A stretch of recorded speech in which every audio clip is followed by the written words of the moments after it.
बार market के direction की बात करें सर, और डायरेक्शन की बात यही है कि डायरेक्शनलेस हो चुके हैं मार्केट्स। मतलब खबरें काफी आ रही हैं, ऐसा नहीं सर कि खबरें नहीं आ रही। ट्रम्प साहब ने अपनी कैंडिडेसी का ऐलान किया, अमेरिका में डेटा इतना सारा आया, रिटेल सेल्स डेटा आया, रिटेल कंपनीज ने गाइडेंस बढ़ाई घटाई, स्टॉक्स में थोड़ा एक्शन हुआ। कल हमने देखा इतनी कमेंट्री आई, बट बाजार वहीं के वहीं है। थोड़ा इंटरडे वॉलेटिलिटी दिखा देते हैं बट कहीं जा नहीं रहे हैं सर, क्या हो रहा है ये?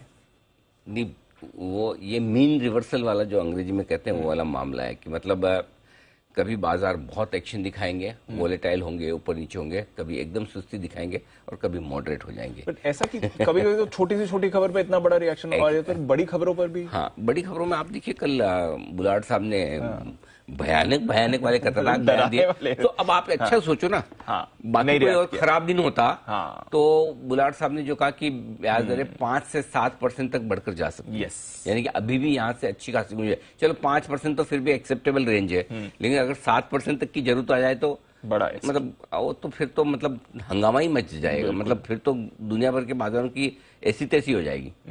सो 7% तक का तो मतलब अभी तक तो बुरा वाला ख्याल किसी को सपने में भी नहीं आया। बुलेट साहब ने कल बोल दिया, एक आध बार बीच में थोड़े ठीक ठाक बोले थे, वापस अपने पुराने फॉर्म में आ गए। बिल्कुल है ना, कल तो बहुत ही ज्यादा बोला। हाँ, कल तो बहुत ही गंदा वाला बोला। अब अच्छा, प्रॉब्लम क्या होता है, सपोज मैं आपको 3-4 बार बोलूं कुछ छोटी सी हल्के से दी पैसा, और आप मुझे सीरियसली लेना तो अगली बार मैं और ज्यादा जोर से बोलूंगा। यही वो कर रहे हैं। हाँ, हो सकता है ना, कि बोलेगा अच्छा मेरा खौफ खत्म, मुझे तुम सीरियसली ले रहे हो, लो और खराब स्टेटमेंट देता हूँ। तो इसका मतलब अगली बार और खराब देंगे। मतलब अगर सीरियसली तो सीरियसली ले नहीं रहा है, नहीं तो 5 से 7% का ब्याज दरों तक जाने का अगर अंदेशा उनका है तो रिस्की बात है। सर। दूसरी चीज ये कि अमेरिकी बाजार शायद दीप, जो मुझे समझ में आ रहा है इस समय जो अमेरिका के फेडरल फंड्स रेट हैं जी, वो 3.8, हाँ 3.85, यानी कि 1.25% की तो जगह करीबन अभी ये बोल रहे लोअर एंड पे। हाँ, लोअर एंड पर। इसमें क्या दो चीजें हैं जी। पहला तो यह है कि अब धीमे धीमे अमेरिका के बाजारों को ये कॉन्फिडेंस हो रहा है कि महंगाई काबू में आएगी। अब कितना जल्दी आती है ये देखने वाली बात है, क्योंकि वो संकेत आ रहे हैं। आप देखिए धीमे धीमे कमोडिटीज टूट रही है, कल भी देखिए मेटल्स काफी तेज टूटे। कच्चा तेल आपका $90 के आसपास आ रहा है। भले ठीक है, अमेरिका का इन्फ्लेशन कच्चे तेल पे डिपेंडेंट नहीं है, ठीक है, उनके दूसरे इन्फ्लेशन वाले फैक्टर्स ज्यादा है, लेकिन फिर भी है तो सही, राइट। सो मेरे ख्याल से अमेरिकी बाजार दो चीजों पर रिएक्ट कर रहे हैं। एक, कॉन्फिडेंस बढ़ रहा है कि महंगाई कम आएगी, इसलिए ब्याज दरों के बढ़ने वाले संकेतों पर रिएक्शन कम है, राइट, पहला।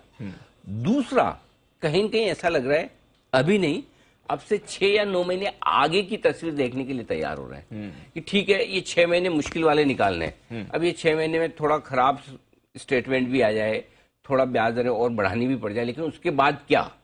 अल्टीमेटली तो आपको हर देश ये चाहता है कि ब्याज दरें नीचे रहे, इवेंचुअली तो आपको नीचे लानी है। 0% भी अमेरिका ने मेंटेन किया लंबे समय तक। सो इस लिहाज से अगर आपका व्यू ये है कि 6 महीने 9 महीने में आराम से देखूंगा, और इस बीच में अगर कहीं कुछ खराब खबर आनी, एक झटका लग भी जाए तो मुझे फर्क नहीं पड़ता, क्योंकि मैं इक्विटी 6 महीने के लिए नहीं 6 साल के लिए खरीदता हूँ। अगर कोई फंड मैनेजर ये व्यू लेकर बैठा है तो उसको मंदी करनी नहीं है, राइट।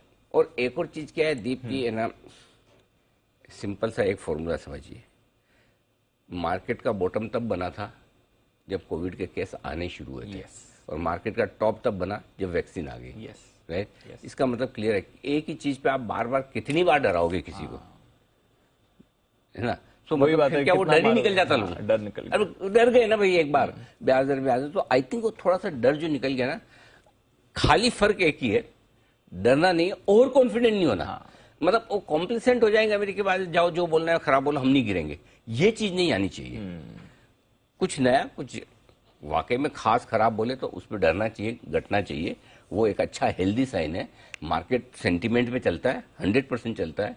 एक दिन में इकोनॉमी खराब नहीं होती, एक दिन में अच्छी नहीं होती, एक दिन में ब्याज दरें बढ़ती नहीं, एक दिनों में इन्फ्लेशन घटता नहीं। लेकिन आप जो स्टेटमेंट कोई समझदार और जाने माने किसी पद पर बैठे हुए लोग दे रहे हैं तो उसका असर मार्केट पे आना चाहिए। ये मार्केट की सेंसिटिविटी है और ये मार्केट की आदत, फितरत है, करेक्ट। नहीं आता तो ये ठीक नहीं है। सो अगर बुलार्ड साहब ने कल बोला तो थोड़ा घटना चाहिए था कायदे से, लेकिन नहीं घटा, वो ठीक है। अल्टीमेटली तो काम पैसे का होता है। सो ओवरऑल अमेरिका से हमारे लिए दो संकेत लेने हैं। पहला संकेत, कच्चा तेल $90 और कमोडिटीज के घटते हुए दाम, थैंक यू वेरी मच। दूसरा संकेत, जब तक बॉन्ड यील्ड्स और डॉलर इंडेक्स तेजी ना दिखाए हमें ज्यादा चिंता नहीं करनी। बॉन्ड यील्ड्स 10 साल वाली 377 के आसपास है, 370 से 5-7 इतना तो चलेगा, और आपका डॉलर इंडेक्स 106-107 की रेंज में ठीक है। सो जब तक ये दोनों हैं हमारे लिए ठीक है, और आज फिर इस हिसाब से हमें कोई दिक्कत नहीं, ये संकेत हमारे लिए एकदम ठीक है। तो ग्लोबल मार्केट से बल्कि कच्चा तेल गिरना तो अच्छा ही एक तरह से देखा जाए तो पर्सनली हमारे लिए, इंडिया के लिए अच्छा। इंडिया के लिए तो अच्छा।